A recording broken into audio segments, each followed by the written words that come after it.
محترم و مکرم ناظرین، البلاغ چینل کے دینیات پروگرام میں آپ کا استقبال ہے۔ اہلاً و سہلاً، مرحبا۔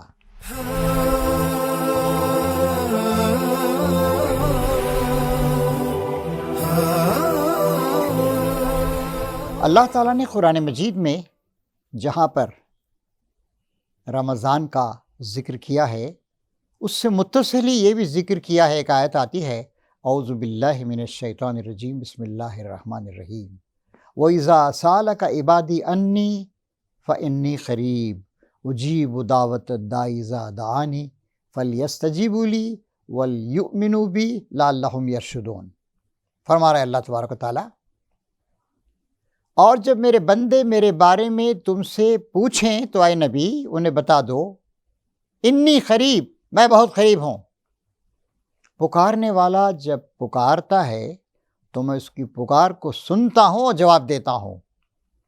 لہٰذا ان کے لیے یہ بات ضروری ہے کہ میری جو پکار ہے اس پر وہ لبیک کہیں، میں بھی انہیں پکار رہا ہوں۔ بندے کیا پکارتے ہیں؟ اپنی مشکلات میں، اپنے مصائب میں، اپنے پریشانیوں میں اللہ کی مدد چاہیے، اللہ کی رہنمائی چاہیے، ہدایت کی روشنی چاہیے، اچھے بال بچے چاہیے، اچھا ماحول چاہیے، اچھے ساتھی چاہیے، آرام چاہیے، سکون چاہیے، بیماریوں سے حفاظت چاہیے۔ اللہ تعالیٰ بھی ایک پکار بلند کرتا ہے۔ کیا ہے اللہ تعالیٰ کی پکار؟ اے میرے بندو میری طرف آؤ، اے میرے بندو میں ہی تمہارا مالک ہوں، اور میرے بندو میرے آگے جھکو، مجھے ہی پکارو، کسی اور کو مت پکارو۔ میں ہی تمہارا خالق و مالک و پروردگار ہوں، میں کائنات کا مدبر ہوں، کائنات کو چلانے والا ہوں، میں تمہاری رگ رگ سے واقف ہوں۔ میں نے تمہاری تخلیق کی ایک کے بعد مختلف مراحل سے تمہاری ماؤں کے پیٹوں میں گزار کر تمہیں پیدا کیا۔ زمین و آسمان کا نظام میں چلا رہا ہوں۔ تو فَلْيَسْتَجِیبُوا لِی، میری پکار پر بھی میرے بندے لبیک کہیں، وَلْیُؤْمِنُوا بِی، مجھ پر ایمان لائیں، مجھ پہ بھروسہ کریں، میرے کلام کو تسلیم کریں، میرے راستے پہ چلیں، میرے احکام کی پیروی کریں، میری نافرمانی نہ کریں۔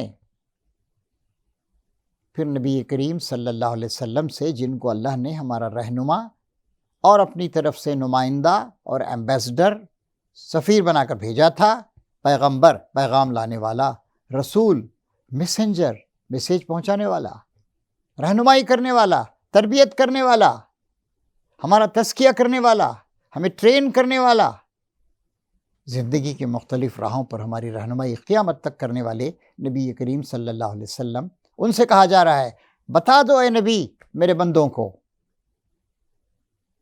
تاکہ وہ ہدایت پائیں، لعلہم یرشدون۔ تو اللہ تعالیٰ اس بات کی خاص اہمیت ہے کہ روزوں کا جہاں ذکر ہو رہا ہے وہاں پر ذکر کیا جا رہا ہے کہ میں اپنے بندوں سے قریب ہوں، ہر وقت قریب ہوں۔ اس جگہ ایک حدیث ہے، وہ آپ کے سامنے رکھنا چاہتا ہوں۔ فرمایا نبی کریم صلی اللہ علیہ وسلم نے کہ رمضان کی ہر رات میں اللہ تعالیٰ آخری پہر، جو سحری کا وقت ہوتا ہے اس سے کچھ پہلے، اس وقت آسمان دنیا پہ نازل ہوتا ہے اور اللہ تعالیٰ کی طرف سے پکار بلند کی جاتی ہے بندوں کے لیے، ہے کوئی مدد کا طلبگار کہ اس کی مدد کی جائے، ہے کوئی گناہ گار کہ اس کو مغفرت سے نوازا جائے، معاف کیا جائے اس کو، ہے کوئی حاجت مند کہ اس کی حاجت کو پورا کیا جائے، اور طلوع صبح تک یہ پکار بلند ہوتی رہتی۔ دیکھیے اللہ تعالیٰ نہ کہیں آتا ہے نہ جاتا ہے، نہ اللہ تعالیٰ کا نہ منہ ہے نہ ہاتھ ہے، اور اللہ تعالیٰ کے بارے میں اس طرح سوچنا جیسے ہم کسی انسان کے بارے میں سوچتے ہیں، غلط بات ہوگی۔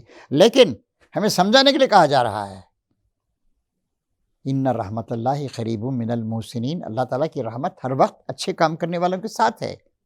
ہمیں سمجھانے کے لیے کہا جا رہا ہے کیونکہ اللہ تعالیٰ آسمان پہ آ گیا۔ اللہ تعالیٰ نہ پہلے آسمان پر آتا ہے نہ 8ویں آسمان پہ جاتا ہے۔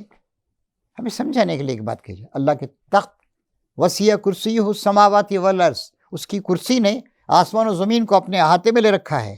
میں کرسی پر بیٹھ کر آپ سے کچھ باتیں عرض کر رہا ہوں، اس کے 4 پیر ہیں۔ اللہ تعالیٰ کی ایسی کوئی کرسی نہیں ہے۔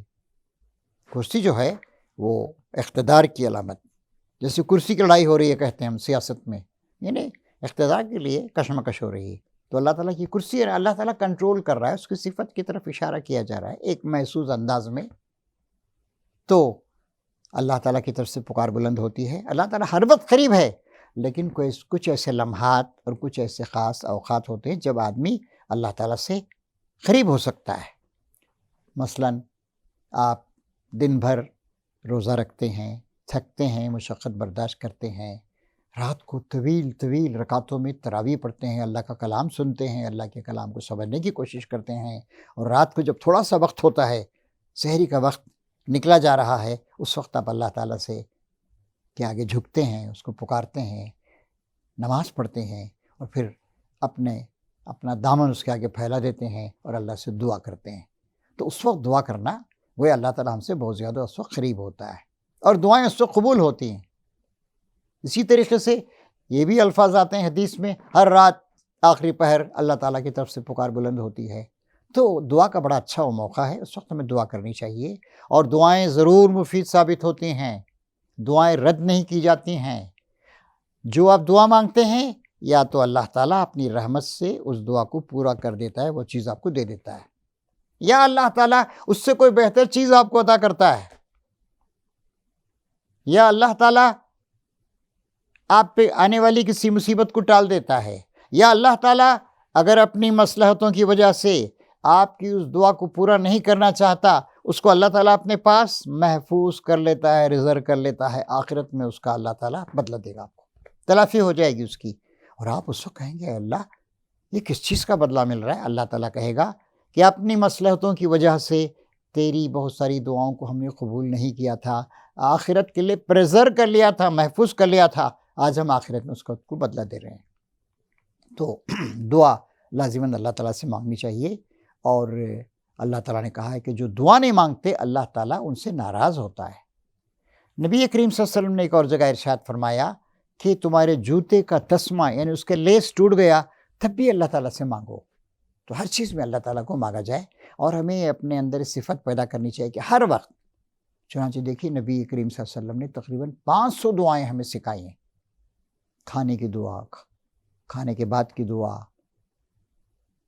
اور سونے کی دعا، جاگنے کی دعا، مسجد میں پہلا قدم رکھنے کی دعا، مسجد سے باہر نکلنے کی دعا، سواری پہ سوار ہونے کی دعا، آندھی کے وقت دعا، بجلی جب چمکتی اس وقت دعا.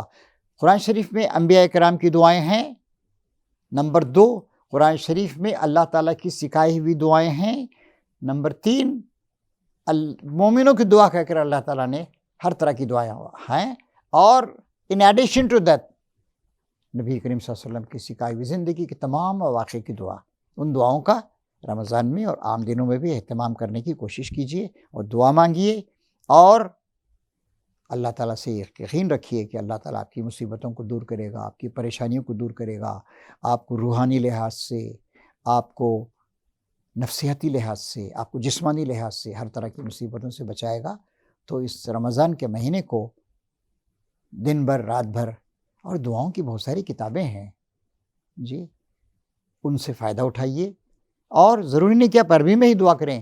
دیکھیے دعا کے وقت آپ کے اندر یہ چیز ہونی چاہیے کہ جو کہہ رہے ہیں اس کی کیفیت آپ پہ تاری. یوں ہی آپ کچھ الفاظ، بہت سے لوگ بہت ساری دعاؤں کی تلقین کرتے ہیں، معنی نہیں معلوم ہے. تو دعا کچھ یوں ہی کچھ الفاظ کو ہوا میں اچھال دینے کی بات نہیں ہے. دعا دل سے نکلنی چاہیے. دعا سے دل سے جو بات نکلتی اثر رکھتی ہے، دل سے جو دعا ہوتی نکلتی ہے وہ ضرور قبول ہوتی ہے. تو اس طریقے سے نبی کریم صلی اللہ علیہ وسلم کی سکھائی ہوئی دعاؤں سے زیادہ سے زیادہ فائدہ اٹھائیے، اور رمضان میں زیادہ سے زیادہ دعائیں کیجیے. میری دعا ہے کہ میری ان باتوں میں آپ کے لیے مفید پہلو ہوں، اور یہ دعائیں اور آپ رمضان میں زیادہ سے زیادہ اللہ سے قریب ہو جائیں اور خوب دعائیں مانگیں، اور آپ کو ساری دعائیں اللہ تعالیٰ پورا کرے. آمین یا رب العالمین. وآخر دعوانا ان الحمد للہ رب العالمین.